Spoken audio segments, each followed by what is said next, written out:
तो वॉल्यूम 2 के अंदर हमारे पास 2 चैप्टर्स हैं। पहला चैप्टर था हमारा इशू ऑफ शेयर कैपिटल, जिसने हमें ऑनर्स फंड के बारे में बताया। मतलब कि अगर हमें पैसों की जरूरत है और हम शेयर्स इशू करते हैं तो शेयर्स कैसे इशू करते हैं, वो पूरा प्रोसेस हमने वहां पर सीखा।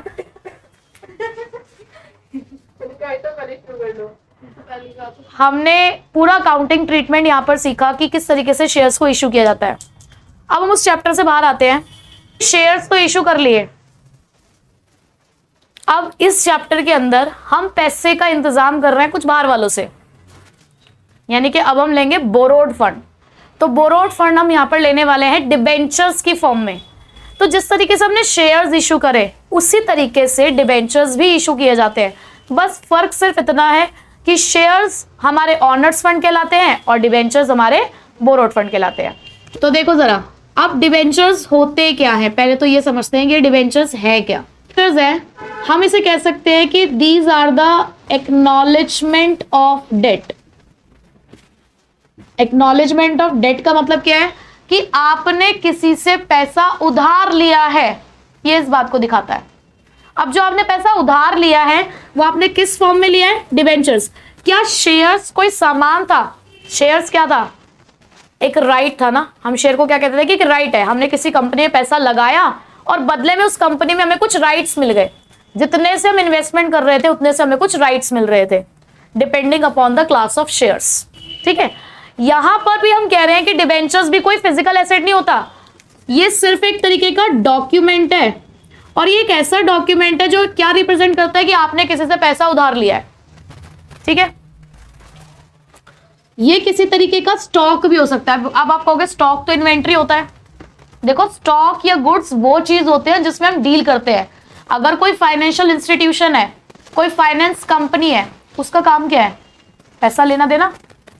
अगर कोई फाइनेंशियल इंस्टीट्यूशंस है या कोई ऐसी कंपनी जिसका काम ही शेयर्स को खरीदना बेचना होता है, डिवेंचर्स को खरीदना बेचना होता है, तो उनके लिए तो यही स्टॉक है ना। स्टॉक का मतलब क्या? जिस चीज में आप डील करते हो उस चीज का स्टॉक होता है। गुड्स का स्टॉक होता है। गुड्स क्या होता है? जिसमें आप डील करते हो, जिस चीज का आपका काम है। ठीक है, तो ये स्टॉक हो सकते हैं, डिवेंचर्स हो सकते हैं, बॉन्ड्स हो सकते हैं, जो किस बात को एविडेंस करते हैं? ये इस बात को एविडेंस करते हैं, एविडेंसिंग अ डेट। ये बताते हैं कि आपने कुछ उधार लिया है। अब उस उधारी के लिए आपके एसेट पे चार्ज हो भी सकता है या कोई चार्ज नहीं भी हो सकता। अब ये चार्ज का मतलब क्या होता है? चार्ज का मतलब है कि ये जो आपने उधारी ली है ना, इस उधारी के बदले में हो सकता है आपने अपना कोई एसेट मॉर्टगेज किया। मॉर्टगेज मतलब गिरवी रखवाया हो, यानी कि आपके डिबेंचर्स सिक्योर्ड भी होते हैं और अनसिक्योर्ड भी होते हैं। सिक्योर्ड मतलब कि आपने 1 लाख रुपए लिया, बदले में अपना कोई एक एसेट भी दिया है कि रख लो, जब तक हम आपका पैसा इस्तेमाल कर रहे हैं तब तक हमारा एसेट आपके पास है। या हमने ये बोल दिया कि हम ये एसेट को मॉर्टगेज कराते हैं, तो कल को अगर आप पैसा नहीं दोगे तो वो आपके उस एसेट को यूज कर सकते हैं। ठीक है, मतलब उनका राइट आ जाएगा उसके ऊपर। चार्ज से यहाँ मतलब क्या है? राइट, कि भाई अधिकार आ जाएगा जब आप पैसा नहीं दोगे तब। और नॉट चार्ज का मतलब क्या है? अगर आपने अनसिक्योर्ड वाले डिबेंचर्स लिए तो आपको कुछ भी मॉर्टगेज कराने की जरूरत नहीं है। ठीक, अब स्टेटस क्या है भाई? शेयर कैपिटल तो हमारे लिए शेयर होल्डर फंड का पार्ट थी, इक्विटीज का पार्ट थी। हम लिखते हैं ना बैलेंस शीट में इक्विटीज एंड लाइबिलिटीज, तो भाई share capital share holder fund में इक्विटीज का पार्ट थी। डिबेंचर्स किसका पार्ट होते हैं? लाइबिलिटीज का। डिबेंचर्स किसका पार्ट है? लाइबिलिटीज का। जहां हम शेयर होल्डर को स्टेटस देते हैं ऑनर्स ऑफ द कंपनी, वहीं हम डिबेंचर होल्डर्स को स्टेटस देते हैं कौन सा? क्रेडिटर्स ऑफ द कंपनी, क्योंकि हमारे लेनदार है, उन्होंने पैसा उधार दिया है। शेयर होल्डर इन्वेस्टमेंट करते हैं और डिबेंचर होल्डर्स हमें पैसा उधार देते हैं, क्योंकि एक टाइम बाद हम उनका पैसा वापस करेंगे। हालांकि हमारे पास इररिडीमेबल डिबेंचर्स भी होते हैं। ठीक है, आगे चलते हैं। और अब भाई डिबेंचर्स वाले जो हमें पैसा दे रहे हैं तो बदले में कुछ तो लेते होंगे, या फ्री में हमें डिबेंचर्स इस्तेमाल करने के लिए दे दिए उन्होंने फ्री में हमें पैसा दिया क्या? कुछ लेंगे बदले में या नहीं? क्या लेंगे?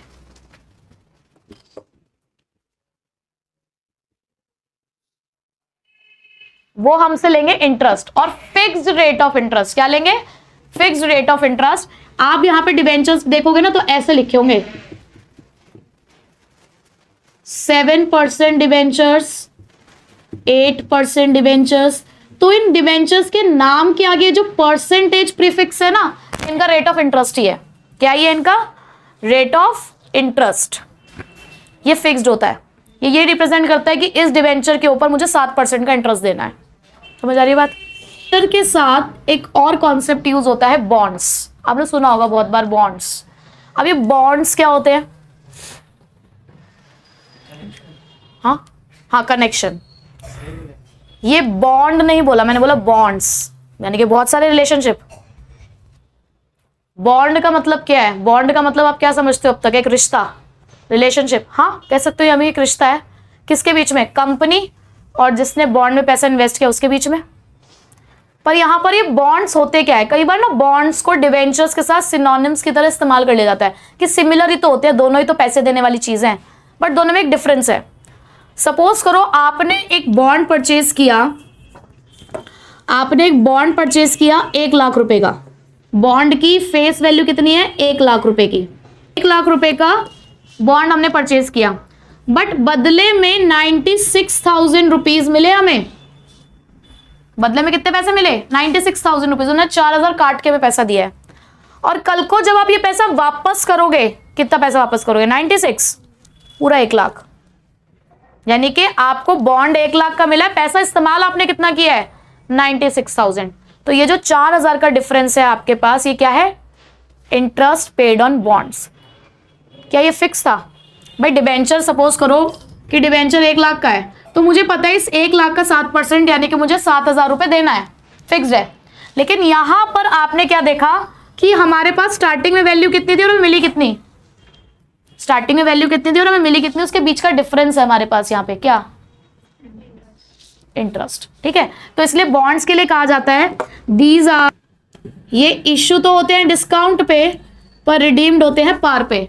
यानी कि जब आप पैसा लेने जाओगे तब तो आपको डिस्काउंट पे देंगे, पैसा कम देंगे, लेकिन जब आप पैसा वापस करने जाओगे तो आपको पूरे पैसे देने पड़ेंगे। ठीक है, इसको इसीलिए जीरो कूपन बॉन्ड भी कहा जाता है। जीरो, ये जो 7% 8% लिखा है ना, इसको कूपन रेट कहा जाता है। तो इसीलिए यहां पर, क्योंकि इसके आगे तो कोई परसेंटेज नहीं है, तो इसलिए इसको जीरो कूपन बॉन्ड भी कहा जाता है। और इसका एक और नाम है डीप डिस्काउंट बॉन्ड। क्या नाम है दूसरा? Deep discount bond. तो अभी जस्ट मैंने आपको इंट्रोडक्शन दिया है कि डिवेंचर्स होते क्या हैं। ठीक है, मतलब अकाउंटेंसी में डिवेंचर्स जो हम पढ़ रहे हैं ये हैं क्या। अब आपको यही पता चल चुका है कि डिवेंचर्स हमारे लिए डेट्स है, यानी कि लाइबिलिटी है। अब एक क्वेश्चन अराइज नहीं हुआ कि ये लॉन्ग टर्म लाइबिलिटी है, शॉर्ट टर्म लाइबिलिटी है। कोई भी डिबेंचर्स लॉन्ग टर्म है या शॉर्ट टर्म है, ये उसके मैच्योरिटी पीरियड पर डिपेंड करता है। अगर किसी डिबेंचर की payment with in 1 year due हो गई तो वो शॉर्ट टर्म बोरोइंग्स में कैलकुलेट होता है, मतलब शॉर्ट टर्म लाइबिलिटी है। अगर किसी डिबेंचर्स की मैच्योरिटी समझते हो ना, जब पैसा देना है, पेमेंट अराइज होना कि किस टाइम पे हमें पेमेंट देनी है। अगर किसी डिबेंचर्स का maturity period less than 1 year के लिए है तो वो आपके लिए करंट लाइबिलिटी है, और अगर उसका maturity period more than 1 year के लिए है तो वो आपके लिए नॉन करंट लाइबिलिटी है। ठीक है, नेक्स्ट टॉपिक है टाइप्स ऑफ डिबेंचर्स। तो हमारे पास 4 कैटेगरी है डिबेंचर्स की। फर्स्ट है security point of view, second है रिडेम्पशन पॉइंट ऑफ व्यू, तीसरा है रजिस्ट्रेशन पॉइंट ऑफ व्यू, और फोर्थ है कन्वर्टिबिलिटी पॉइंट ऑफ व्यू। ठीक है, जो हमारी पहली कैटेगरी है सिक्योरिटी पॉइंट ऑफ व्यू, उस सिक्योरिटी पॉइंट ऑफ व्यू से हमारे पास 2 तरीके के डिबेंचर्स होते हैं, सिक्योर्ड और अनसिक्योर्ड। जब मैं आपको इंट्रोडक्शन दे रही थी तो मैंने आपको ये बताया था कि ये जो डेट है ये आपके एसेट पे चार्ज भी क्रिएट कर सकता है और चार्ज नहीं भी क्रिएट कर सकता है। तो ये चार्ज का मतलब क्या था यहाँ पर, कि बेसिकली आपने कोई पैसा उधार लिया है और बदले में आपने अपना कोई एसेट मॉर्टगेज करा तो उसके ऊपर उनका राइट आएगा। ठीक है, तो अब ये चार्ज ना 2 तरीके के होते हैं। जिस चार्ज की मैं बात कर रही हूं ये चार्ज 2 तरीके के होते हैं, एक होता है फिक्स्ड और एक होता है फ्लोटिंग। अगर आप लोन के बदले में जो एसेट दे रहे हो वो परमानेंट नेचर का है, क्या बोला मैंने, कि अगर आप कोई ऐसा एसेट मॉर्टगेज कर रहे हो जो परमानेंट नेचर का है, जैसे कि लैंड, बिल्डिंग, फर्नीचर एक्सेट्रा, तो उन्हें फिक्स्ड चार्ज कहा जाता है। और अगर कोई आप ऐसा एसेट दे रहे हो जो परमानेंट नेचर का नहीं है, या जो एसेट आपने यहां दिया उसके अलावा कोई है, जैसे कि इन्वेंट्री, अपना स्टॉक, तो उसे हम फ्लोटिंग चार्ज कहते हैं। ठीक है, तो चाहे फिक्स्ड हो चाहे फ्लोटिंग हो, अगर ऐसा कोई आपने अपना एसेट दिया है यानी कि चार्ज दिया है अगर आपने, तो वो सिक्योर्ड डिबेंचर्स कहलाते हैं।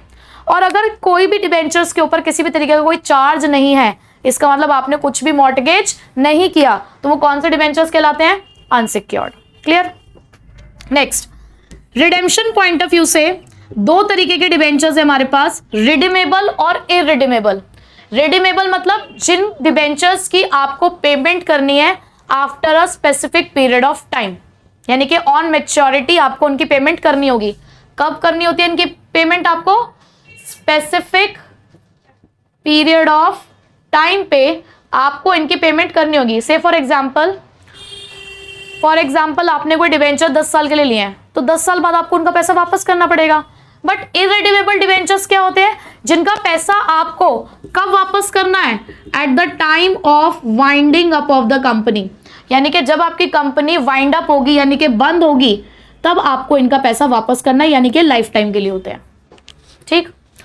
Registration point of view, registration point of view से हमारे पास दो तरीके के डिबेंचर्स हैं, रजिस्टर्ड और अनरजिस्टर्ड, और इसको हम बियरर भी कहते हैं।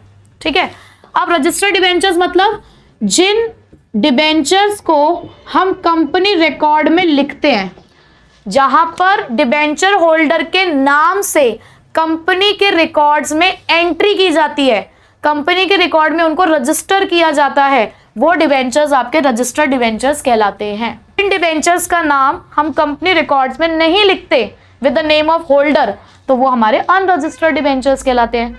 जहां होल्डर का नाम लिख लिया गया है वो रजिस्टर्ड है, जहां होल्डर का नाम नहीं लिखा गया है वो अनरजिस्टर्ड या बियरर है। ठीक है, उसके बाद कन्वर्टिबिलिटी। कन्वर्टिबिलिटी मतलब ऐसे डिबेंचर्स जिनको आप इक्विटी शेयर्स में कन्वर्ट कर सकते हो। पहली बात तो आप अपने डिबेंचर्स को शेयर्स में भी कन्वर्ट कर सकते हैं, लेकिन सिर्फ किस में? इक्विटी शेयर्स में। तो अगर आपके डिबेंचर्स ऐसे हैं जो इक्विटी शेयर्स में कन्वर्ट हो जाएं, तो वो कन्वर्टेबल डिबेंचर्स हैं। और जिन डिबेंचर्स के पास ये ऑप्शन अवेलेबल नहीं होता कि वो इक्विटी शेयर्स में कन्वर्ट हो जाएं, वो नॉन कन्वर्टेबल होते हैं। अच्छा, कन्वर्ट भी आप दो तरीके से कर सकते हो। कैसे?